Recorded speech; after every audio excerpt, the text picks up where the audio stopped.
প্রত্যেকটা দিনই যে আসলে বিশেষ তার কে মনে রাখে।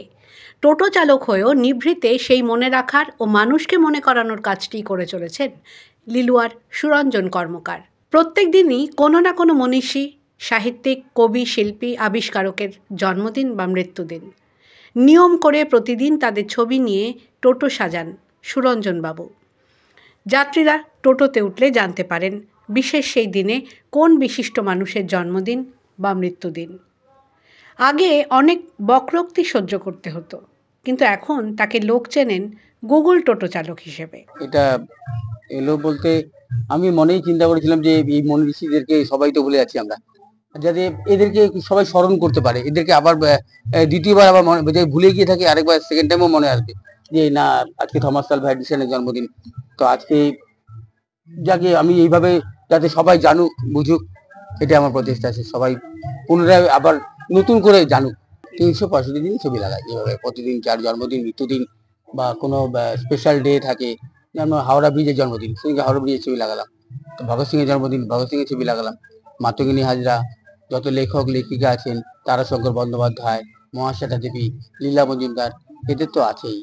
মহিলা দিবস, প্রবীণ দিবসও একইভাবে মানুষকে মনে করিয়ে দেন সুরঞ্জনবাবু। স্পেশাল ডে যেমন থাকেই, কিছু কিছু স্পেশাল ডে আছে, যেমন 8ই মার্চ মহিলা দিবস, সেদিনকে আমি মহিলা প্যাসেঞ্জার থেকে পয়সা নিই। 8ই মার্চ, হ্যাঁ, সারাদিন মহিলা প্যাসেঞ্জার, সবার থেকে না নিলে চলবে না। হ্যাঁ, আবার যেমন শিশু দিবস, 14 নভেম্বর শিশু দিবস, সেদিনকে আমি পয়সা নিই না বাচ্চাদের, শিশুদের থেকে। তারপরে প্রবীণ দিবস আছে, প্রবীণ বয়স্ক লোক যেদিন থাকে সেদিনকে বয়স্ক লোকেদের থেকে পয়সা নিই না, যে 60-70-এর ঊর্ধ্বে যারা। মানুষকে জানাতে রাতে রীতিমতো পড়াশুনো করতে হয় তাকে। আমি তো রাত্রিবেলা পড়াশোনা করি, এই যে বললাম যেখানে আজকে কার কার জন্মদিন, কার কার মৃত্যুদিন, এসবগুলো নোট করা এবং এদের সম্বন্ধে কিছু জানা। খালি ছবি আঁকালেই তো হয় না, তার মধ্যে আমাকে জানতেই হয়, এদের সম্বন্ধে একটু পড়াশোনা করি। দারিদ্র্যের কারণে বেশি পড়াশুনো করা হয়নি তার। নিজে ক্লাস 6 পর্যন্ত পড়লেও আগামী প্রজন্মের কাছে ছাপ রেখে যেতে চান। তো এটাকে কন্টিনিউ করবো প্রথমেই, তারপরে আরো আগে তো দেখা যাক, আগে তো ইচ্ছা আছে আরো বাড়াবো ব্যাপারটাকে, এই ব্যাপারটাকে নিয়ে আরো বাড়াবো।